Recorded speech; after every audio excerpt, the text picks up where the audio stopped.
I discovered that I wasn't headed for Tuskegee at all.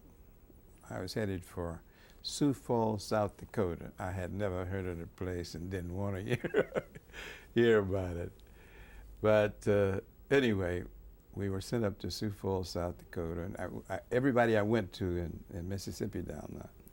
Mississippi was an experience in itself, but we won't go. We were the segregation. You couldn't even go out on the street at nights down there, you know. And any of the big cities, if you went to the big cities, you couldn't cross the railroad track.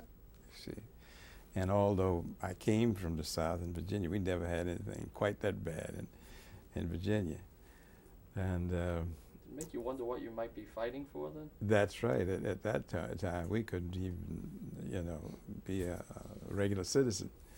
The only a few things were on the other side of the railroad track. Some little businesses that had jumped up because of the fact that they had some blacks coming through Keesler Field down there, and they wanted to go somewhere when they got a pass, you know, over into town and whatnot. And so the weekends.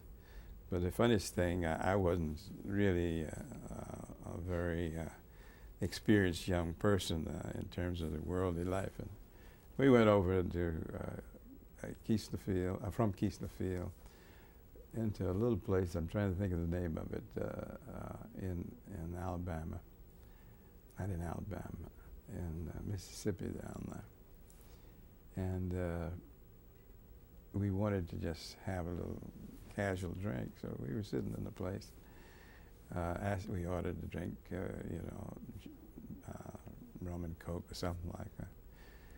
And maybe it wasn't that, or whiskey and a drink. But then we got our Cokes and things, whatever was supposed to go with them. And after a while, we sat there a while and wondered you know, when we were going to get our hard whiskeys. Yeah.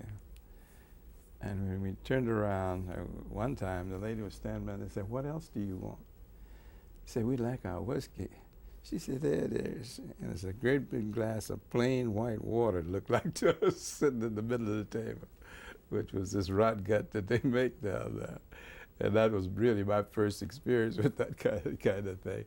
We told her no thank you. We paid it for it, but we weren't going to take a chance on that. And that was my greatest outing while I was down there in Mississippi.